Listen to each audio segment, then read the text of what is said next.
আজকে ভেতরে যা বললেন, আপনি কি সন্তুষ্ট তাতে? দেখুন, ব্যাপারটা হচ্ছে, আমি ইতিপূর্বে বলেছি, আজকেও বলছি, ওয়াকাফ বিষয়টা সরাসরি মুসলিমদের সাথে জড়িয়ে আছে।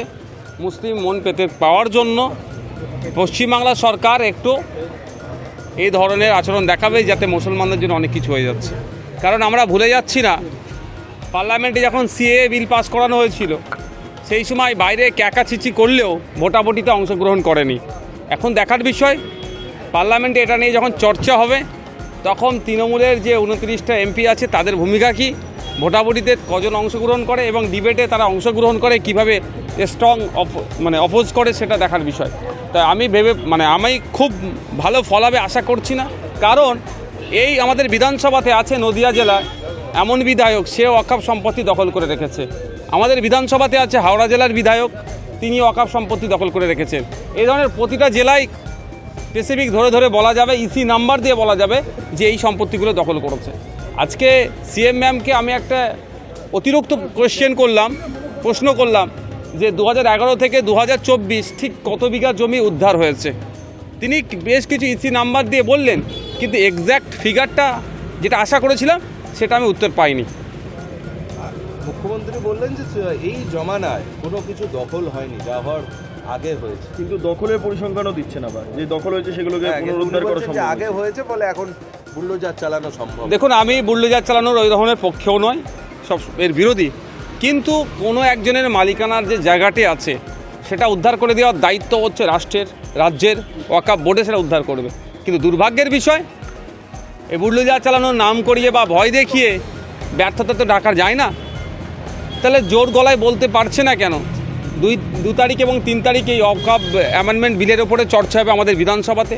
তা আমি আশা করব ওখানে যারা তৃণমূলের পক্ষ থেকে বক্তব্য দেবেন, তারা অন্তত এক্স্যাক্ট ফিগারটা বলবে যে বামেদের সময়ে কত বেয়াত হয়েছিল, দেশ স্বাধীনের পর থেকে কত বিঘা সম্পত্তি ছিল, কত বেড়েছে, কত কমেছে, বা এই রাজ্য সরকারের আমলে কী ছিল না ছিল, টোটাল ডেটাটাই দেবেন আশা করছি। কেন্দ্র যে অ্যামেন্ডমেন্ট করছে তাতে মুখ্যমন্ত্রী বলছেন যে মুসলিমদের অধিকার খর্ব হবে, ওয়াকফ ব্যবস্থা ধ্বংস হয়ে যাবে। দেখুন, আমরা বলে আসছি, এই যে কেন্দ্রে যে ওয়াকফ অ্যামেন্ডমেন্ট 2024 নিয়ে এসেছেন 8ই আগস্ট, এটা সম্পূর্ণ আমরা মনে করছি একটা নির্দিষ্ট ধর্মকে আঘাত দিয়ে তাদেরকে শোষণ করার চেষ্টা হচ্ছে। এটা বাংলাদেশের যে ঘটনা, মুখ্যমন্ত্রী তিনি বললেন যে যেহেতু এটা পার্শ্ববর্তী রাষ্ট্রের বিষয়, ফলে যা করার কেন্দ্রীয় সরকার করবে না, এবং কেন্দ্র যা করবে সেটা রাজ্য মেনে নেবে। দেখুন, ইউনিয়ন অফ স্টেটস আমরা অবশ্যই যুক্তরাষ্ট্রীয় পরিকাঠামোর সাথে সাথে পররাষ্ট্র নীতি আছে, তার বাইরে আমরা যেতে পারি না, ঠিক কথা, এটা নিয়ম। কিন্তু রীতি বলে একটা আছে।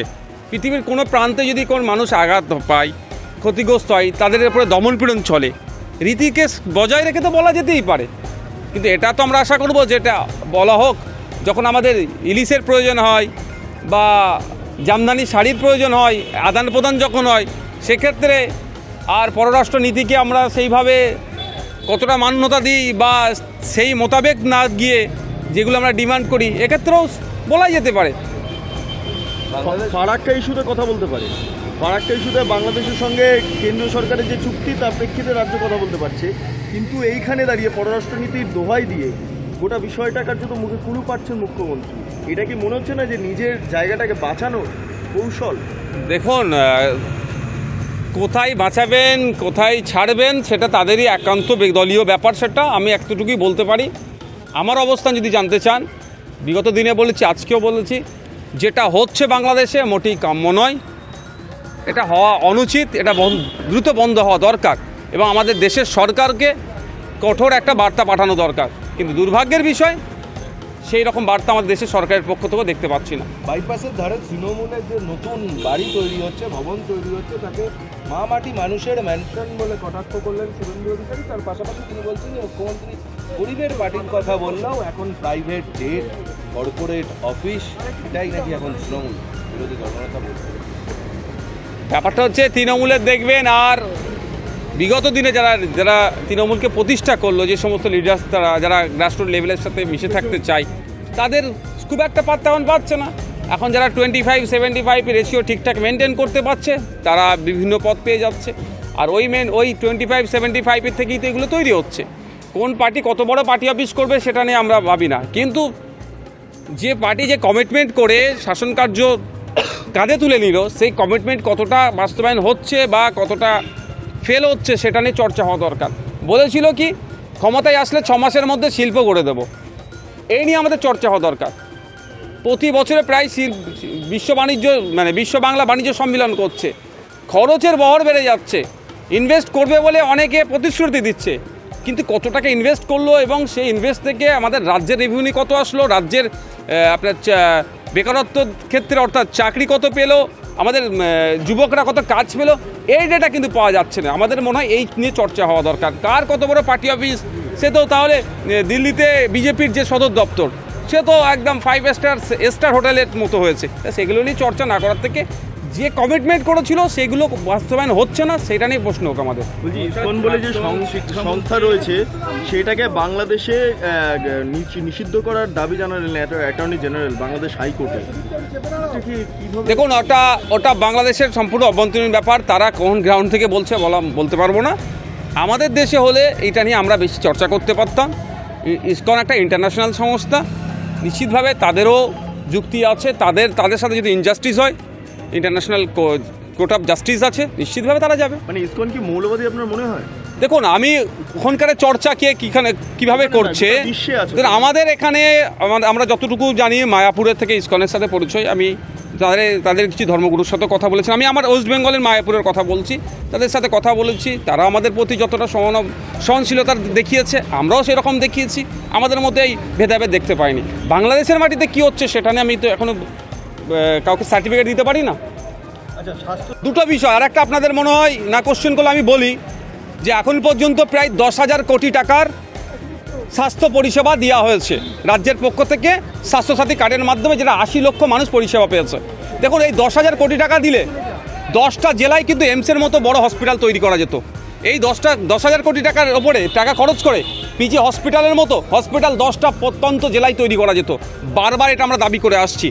এটা আজকে এই শুধুমাত্র স্বাস্থ্যসাথী কার্ডের মাধ্যমে পরিষেবাটা একটা স্বল্প সময় হচ্ছে। যদি এইমসের মতো পিজির মতো আরও 10টা হসপিটাল আমরা তৈরি করতে পারতাম রাজ্যের বিভিন্ন জায়গাতে, তাহলে প্রতিনিয়ত মফস্বল এলাকা থেকে গ্রামীণ এরিয়া থেকে মানুষরা ট্রিটমেন্টের জন্য পিজি বা আপনার এসএসকেএম আরজিকরমুখী হতে হতো না।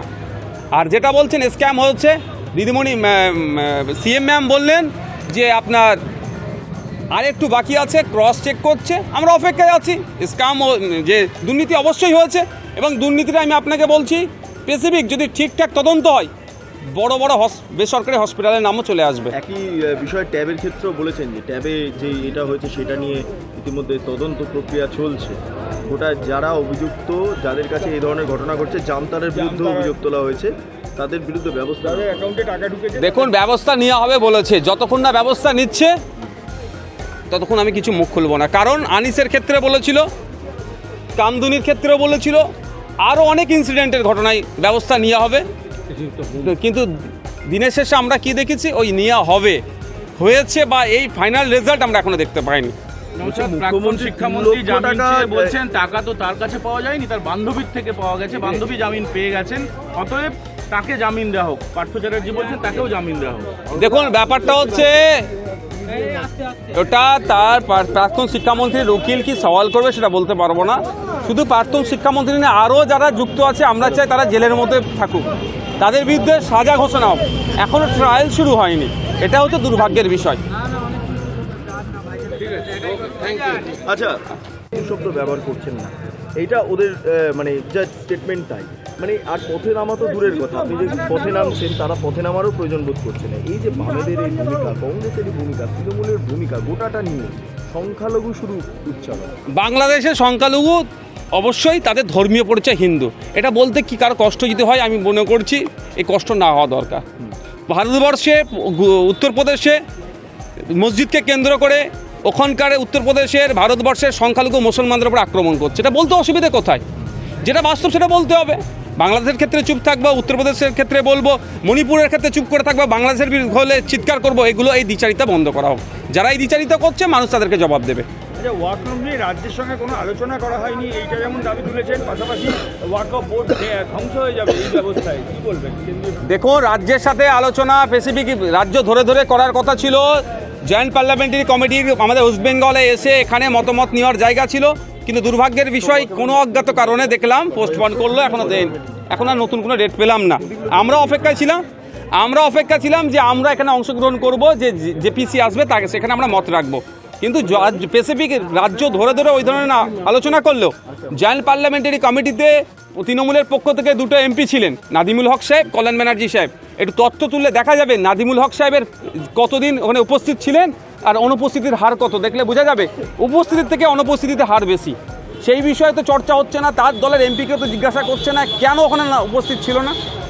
পশ্চিম মেদিনীপুরে দাসপুরে আবাস দুর্নীতির যে বিক্ষোভ, নাম সেখানে রয়েছে, কিন্তু এটা সারা জায়গায় এটা হচ্ছে। আমি এই বিষয়ে মেনশন করেছিলাম মাননীয় মন্ত্রীর কাছে, উনি বলেছেন লিস্ট বার হবে, অপেক্ষা করুন, যদি কোনো থাকে আপনার জনপ্রতিনিধিরা এগিয়ে আসুক, মন্ত্রীর সাথে সরাসরি যোগাযোগ করলে তিনি সমাধান করবেন। ঠিক আছে।